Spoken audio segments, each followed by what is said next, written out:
और social media में जो हमने एग्जामिन किया है वो बार बार अपना नाम देखते थे, उनके बारे में क्या लिखा जा रहा है गूगल सर्च में। एज आई ऑलरेडी क्लैरिफाइड कि हमारा इन्वेस्टिगेशन श्री सुशांत सिंह राजपूत का जो केस है, डेथ का केस है, उसमें हमने जो ADR 43/20 बांद्रा पुलिस स्टेशन में दाखिल किया है वो इन्वेस्टिगेशन चल रहा है।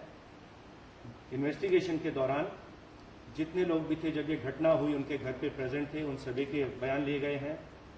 16 तारीख को श्री सुशांत सिंह राजपूत की 3 बहनें और उनके पिता के बयान लिए गए। उस समय जब ये बयान लिए गए, उनके ब्रदर इन लॉ का भी बयान लिया गया। उनका नाम सिद्धार्थ कंवर नाम के उनके ब्रदर हैं, उनका भी बयान लिया गया। और जब ये बयान लिए गए, उनके एक और ब्रदर इन लॉ है श्री OP सिंह, वो भी वहाँ पे प्रेजेंट थे, उनके सामने बयान लिए गए, उनको एक्सप्लेन किए गए और ये साइंड स्टेटमेंट है। श्री कृष्ण कुमार सिंह ने भी अपना स्टेटमेंट दिया है, उनका सिग्नेचर हमारी स्टेटमेंट के ऊपर है और उनकी स्टेटमेंट में उन्होंने किसी के ऊपर शक नहीं बताया। उनके बयानों से ऐसा लगता है कि उनको जानकारी थी कि शायद कुछ साइकेट्रिक ट्रीटमेंट चल रहा था, कुछ साइकेट्रिक प्रॉब्लम उनको हो सकती है, ऐसा उनके बयानों में कहा गया है। इस प्रकार का तथ्य, इस प्रकार के फैक्ट हमारे जो ट्रीटमेंट के पेपर्स फ्लैट में से मिले, वहां पे भी हमको ट्रीटमेंट के पेपर्स मिले हैं कि वो 4-5 डॉक्टर्स को कंसल्ट कर रहे थे, साइकेट्रिस्ट को। और बिहार पुलिस ने जो इसमें बाद में एक FIR वहां जाकर दाखिल किया है, तो बिहार पुलिस हमको अप्रोच अवश्य हुई थी, लेकिन उनका जो FIR है, उनका इन्वेस्टिगेशन जो उनकी ज्यूरिसडिक्शन के बाहर चल रहा है, इसके बारे में लीगैलिटी एग्जामिन की जा रही है। जहां तक हमारी जानकारी है, अगर आपको कोई दूसरे ज्यूरिसडिक्शन में कोई गुने की रिपोर्ट देता है तो आप अवश्य उसको दाखिल करते हैं, जो हम प्रैक्टिस फॉलो करते हैं, लेकिन 0 का FIR नंबर दाखिल करके ज्यूरिसडिक्शन में उसको ट्रांसफर कर दिया जाता है। तो हमें तो ये जानकारी नहीं है, लीगल जानकारी, कि कौन से सेक्शन में IPC, CRPC या किसी विशेष एक्ट में एक्स्ट्रा टेरिटोरियल इन्वेस्टिगेशन का अधिकार बिहार पुलिस को मिला है। हम इसलिए लीगल ओपिनियन ले रहे हैं और जिस प्रकार का ओपिनियन आएगा उस प्रकार से इसमें आगे कार्रवाई की जाएगी। फिलहाल हमने डॉक्यूमेंट्स वगैरह शेयर नहीं किया। क्या आपको लगता है कि बिहार पुलिस गलत तरीके से इन्वेस्टिगेट करे, यहाँ के वो आपके क्षेत्र में आकर आपके अधिकारों पर कहीं ना कहीं उनका ये हो रहा है, ये आपको लगता है उसमें? जैसा मैंने कहा कि इन्वेस्टिगेशन का अधिकार तो जो हमारी ज्यूरिसडिक्शन में कोई भी केस होता है हमको ही होता है, और अगर किसी दूसरी ज्यूरिसडिक्शन में केस किसी को कंप्लेंट प्राप्त होती है, the procedure is they have to transfer the case to us and the right of investigation is totally with the local police and the court, the jurisdiction is also of the local court.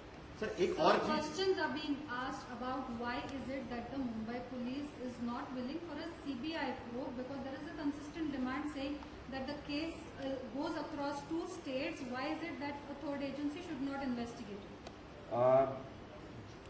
पूरा investigation एक very professional तरीके से Maharashtra police कर रही है, Bandra police station कर रहा है, हमारे डिप्टी कमिश्नर पर्सनली सुपरवाइज कर रहे हैं। एंड हमारे इन्वेस्टिगेशन के बारे में अभी तक तो हमारे पास कोई किसी ने कंप्लेंट की नहीं है and all people have fully cooperated. अगर किसी को हमारे इन्वेस्टिगेशन के बारे में कुछ शिकायत है तो हमारे पास अवश्य कंप्लेंट कीजिए, राइटिंग में भेजिए, एंड जो भी तथ्य सामने आएंगे उनको अवश्य एग्जामिन करेंगे, एज पर प्रॉपर इन्वेस्टिगेशन किया जाएगा। लेकिन जो भी एंगल इन्वेस्टिगेशन के सामने हमारे आए थे, उनको चाहे प्रोफेशनल राइवलरी का था, उनके कैरियर को डैमेज करने का था, या फाइनेंशियल इरेगुलरिटीज का था, सब एंगल्स को एग्जामिन किया जा रहा है, किया गया है और सही दिशा में इन्वेस्टिगेशन चल रहा है और एक बहुत ही प्रोफेशनल इन्वेस्टिगेशन मुंबई पुलिस कर रही है। So, has the Mumbai police also come across anything related to political connections to the case? नहीं, हमें इस प्रकार के कोई कनेक्शन इसमें केस में दिखाई नहीं दिए। सर, ये जानना चाहेंगे कि क्या परिवार, अब वहां पर पटना में जाकर उन्होंने FIR किया, क्या परिवार को आप लोगों ने इनिशियल स्टेटमेंट लेने के बाद फिर से कांटेक्ट करने की कोशिश की थी? हमने उनकी जो बहनें हैं उनको पहले स्टेटमेंट ली गई 16 तारीख को, उनकी तीनों बहनों की, उनके ब्रदर इन लॉ की, उनके फादर की, और उसके बाद भी हमने उनकी सिस्टर्स को दोबारा बुलाया कुछ कॉरोबोरेशन के लिए। उसके बाद से वो नहीं आई हैं। नीतू सिंह ने तो इनफैक्ट हमसे कहा था एक दिन आएंगी, लेकिन उसके बाद मालूम पड़ा वो दिल्ली निकल गई हैं।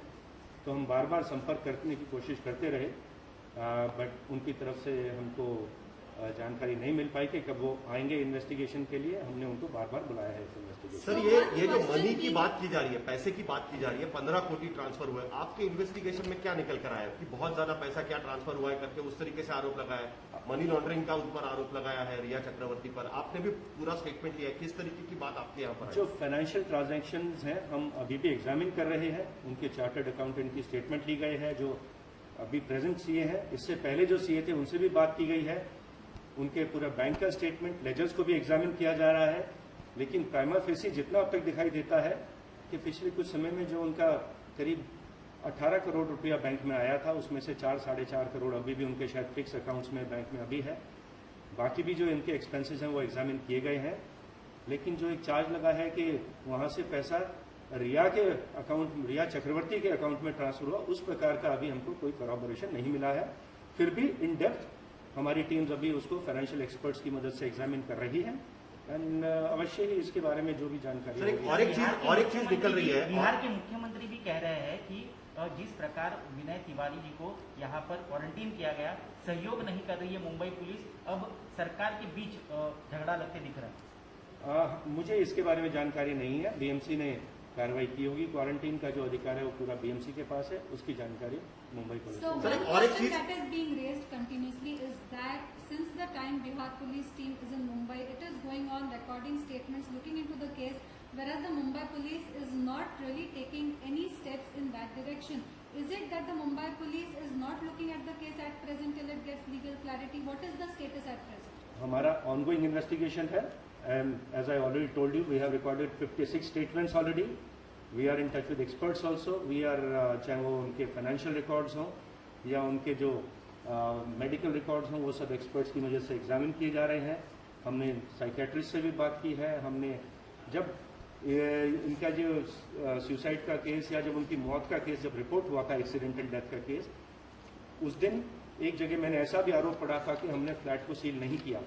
14 तारीख को फ्लैट सील किया गया था, वहां से पूरा पंचनामा किया गया था। 15 तारीख को फॉरेंसिक एक्सपर्ट्स की टीम वहां पे बुलाई गई थी। डॉक्टर्स की टीम कूपर हॉस्पिटल से विजिट की, पूरी एविडेंस गैदर की गई थी।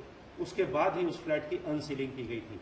जब तक कि पूरा एविडेंस कलेक्ट नहीं कर लिया गया था, पूरे अपार्टमेंट को वहां पे सील रखा गया So था। there is one more thing which has been making rounds about there was a party at Sushant's house on 13th of June. The CCTV cameras were off. Then 5 SIM cards. Sushant kept changing his number. Some 5 SIM cards he had changed in last few days. Anything of that sort which has come forward to you that there was a party on 13th June. CCTV cameras were off. So- etc., etc. 13-14 जून का CCTV footage हमारे पास available है, examine किया है। हमें किसी party की कोई भी एविडेंस 13 तारीख की वहां पे नहीं मिली है।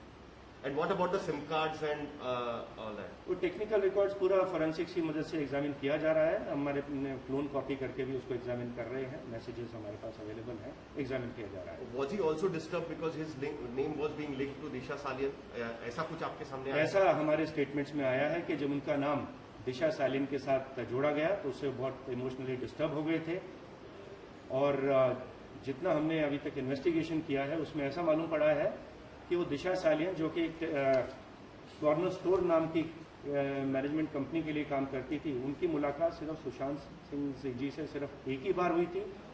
एंड इनफैक्ट उन्होंने अपने एक एडवोकेट को मैसेज करके पूछा था कि दिशा सालियन है कौन।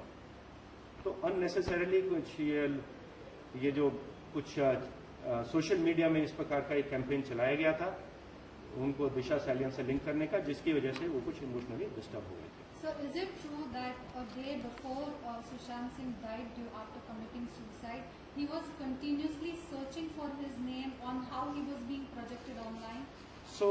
सोशल मीडिया वो अक्सर देखा करते थे और सोशल मीडिया में जो हमने एग्जामिन किया है वो बार बार अपना नाम देखते थे, उनके बारे में क्या लिखा जा रहा है गूगल सर्च में, schizophrenia, bipolar disorder, painless death, इस प्रकार की चीजें वो बार बार सर्च कर रहे थे।